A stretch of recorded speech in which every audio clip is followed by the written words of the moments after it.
Good morning students, welcome back to our class. In our previous class we have completed exercise 8.2. So now we will start ratio to percentage. अगर हमें ratio दे रखा है तो हम उसे percent में कैसे कन्वर्ट करते हैं. अब इसका एग्जाम्पल दे रखा है. रीनाज मदर सेड, रीना ने की माँ ने कहा इडली बनाने के लिए you must take 2 parts of rice and 1 part of urad dal. 2 part तो किसके लेने हैं, राइस के, और 1 पार्ट किसका लेना है, उड़द दाल का.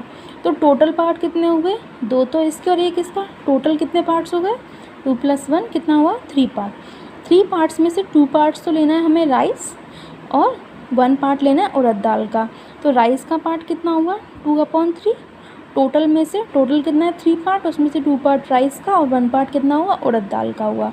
अब वही परसेंटेज में निकालने के लिए, क्या परसेंटेज में चेंज करने के लिए हम क्या करते हैं, मल्टीप्लाई बाय 100. तो कैसे करना होता है हमें ये, पहले तो टोटल पार्ट्स निकालने हैं. टोटल पार्ट्स में से एक का रेशियो, एक का फ्रैक्शन निकाला, फिर दूसरे का फ्रैक्शन निकाला, फिर फ्रैक्शन निकाल के मल्टीप्लाई कर देते हैं 100 से. नेक्स्ट इसमें पॉइंट आता है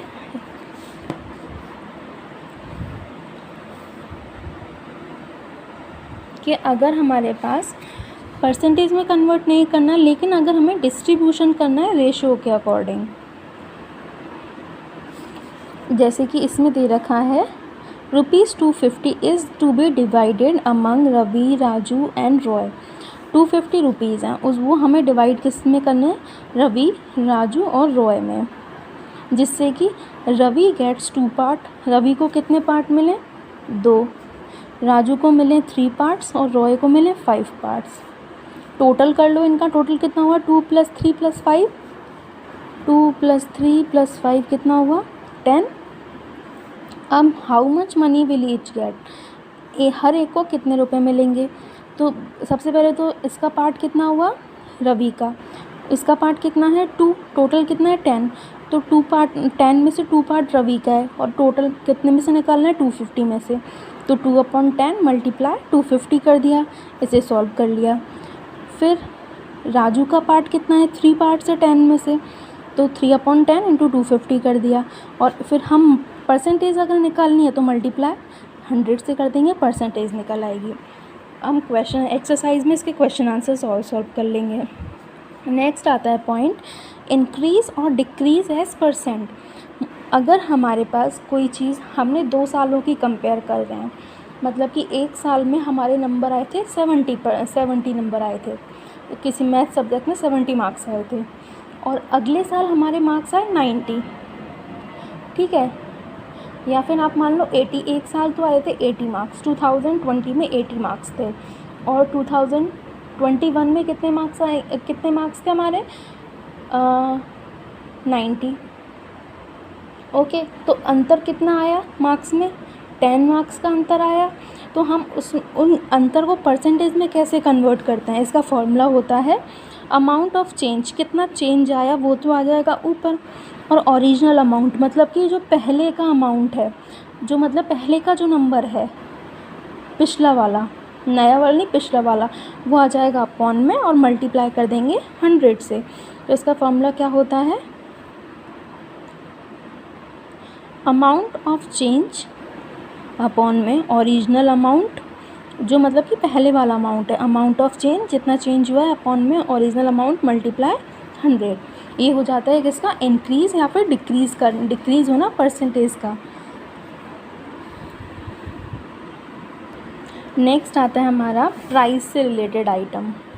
अगर हमें किसी चीज़ की प्राइस के बारे में पता करना है तो इसकी कुछ इंपॉर्टेंट डेफिनेशंस हैं. पहले, to buying price of any item, तो जिस प्राइस में हम किसी चीज़ को ख़रीदते हैं, जिस प्राइस में किसी चीज़ को ख़रीदते हैं वो क्या होती है, उसकी कॉस्ट प्राइस, CP. इसे CP भी लिखते हैं, कॉस्ट प्राइस. जिस प्राइस पे हम किसी चीज़ को ख़रीदते हैं, हमने उस चीज़ को ख़रीदा जिस रेट पे, वो क्या होता है, उसका कॉस्ट प्राइस. फिर the price at which you sell, और जिस प्राइस पे आप उस चीज़ को बेचते हो, अगर आप जिस प्राइस पे उस चीज़ को बेचते हो, उसे क्या बोलना है, बेचना मतलब सेल करना, तो वो क्या हो जाएगा, सेलिंग प्राइस, और उसे हम क्या लिखते हैं, SP. तो ख़रीदते हैं वो क्या हुआ, कॉस्ट प्राइस या CP, बेचते हैं वो क्या हुआ, सेलिंग प्राइस या फिर SP. अब एक बात बताओ, आपने कोई चीज़ ख़रीदी 50 रुपीज़ की, कोई चीज़ कितनी खरीदी आपने 50 रुपीज़ की, और उसे बेच दिया आपने 70 रुपीज़ की, तो आपको फ़ायदा हुआ नुकसान हुआ? फ़ायदा हुआ कितने का? 20 रुपीज़ का। ख़रीदी तो आपने कम में लेकिन बेच दी ज़्यादा में, तो कितने आपको फ़ायदा हुआ? तो अगर ख़रीदी आपने कितने में? कम में, तो ये CP हमारा मान लो कम है किससे? SP से, तो हमें क्या होगा? हमेशा प्रॉफिट होगा। अगर हमारी ख़रीदी हुई, अगर जो प्राइस हमने ख़रीदी है वो हमारी सेल करने की प्राइस से कम है, तो हमें क्या होगा? प्रॉफिट होगा। जैसे इधर लिखा हुआ है CP अगर कम है SP से, मतलब कि यू मेड अ प्रॉफिट, आपको क्या हुआ? प्रॉफिट हुआ। अगर CP और SP बराबर है, मतलब कि आपने जितने में ख़रीदा उतने में ही बेच दिया, तो आपको ना तो प्रॉफिट हुआ ना लॉस हुआ, तो no profit and no loss situation. अगर आपका कॉस्ट प्राइस ज़्यादा, मतलब कि आपने ख़रीदी तो महंगे में, जैसे कि आपने बाइक ख़रीदी, बाइक आपने मान लो ख़रीदी 70,000 की या 80,000 की, अब आपको बेचनी पड़ गई वो सस्ते में, तो आपको क्या हुआ? नुकसान ही तो हुआ। तो अगर हमारी कॉस्ट प्राइस ज़्यादा होती है और सेलिंग प्राइस कम होती है, तो हमें क्या होता है? लॉस होता है।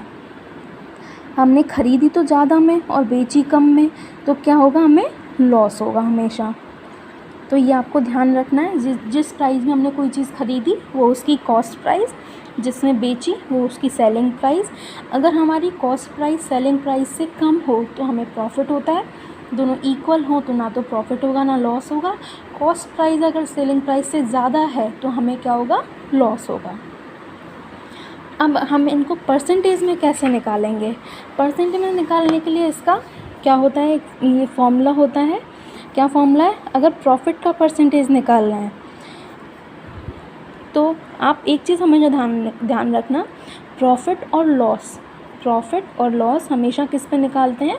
कॉस्ट प्राइस पे निकाल, क्योंकि ओरिजिनल तो वही है ना, हमने पहले भी पढ़ा था। ये चेंज जो आएगा वो अपॉन में क्या आएगा? हमारा ओरिजिनल अमाउंट था, तो वही सेम फॉर्मूला इसमें, चेंज चाहे प्रॉफिट हो चाहे लॉस हो वो ऊपर आ जाएगा, अपॉन में क्या आएगा? Cost price. क्यों? क्योंकि वो बेस होता है, बेसिक होता है, ओरिजिनल होता है। मल्टीप्लाई 100 कर देंगे परसेंट में चेंज करने के लिए, तो ये हमारा परसेंटेज में चेंज हो जाएगा। कैसे? प्रॉफिट या फिर लॉस अपॉन में CP मल्टीप्लाई 100।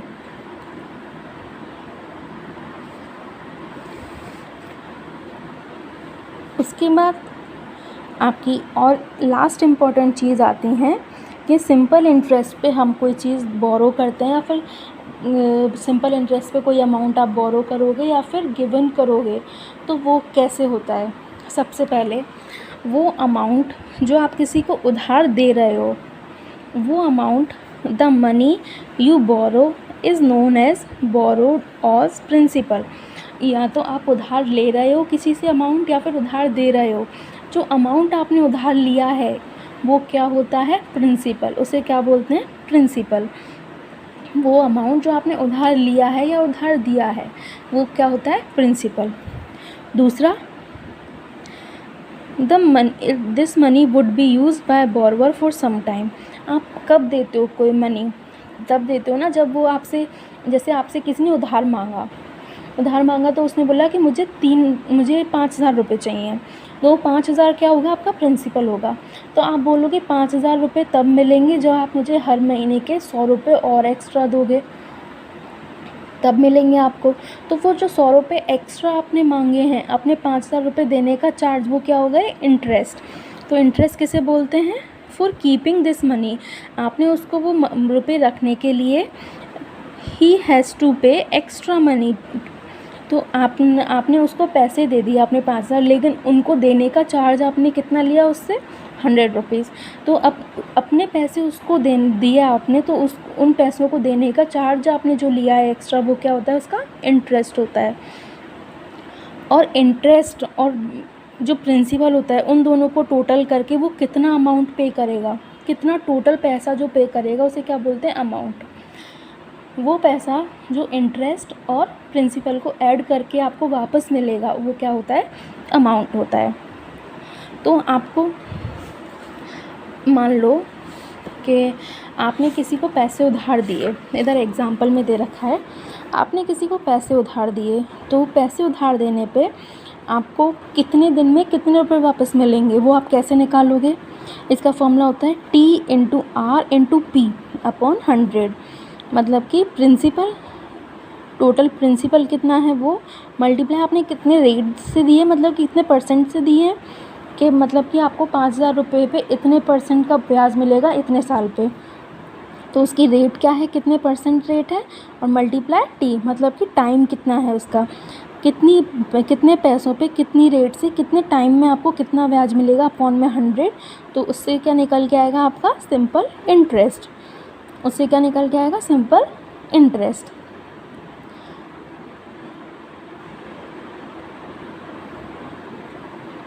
तो अब इसके क्वेश्चन आंसर्स पहले एक बार रिवाइज कर लेते हैं इसे। सबसे पहले तो क्या था, सबसे पहले था हमें यहाँ पे क्या निकालना था, परसेंटेज में कैसे निकालेंगे इसे,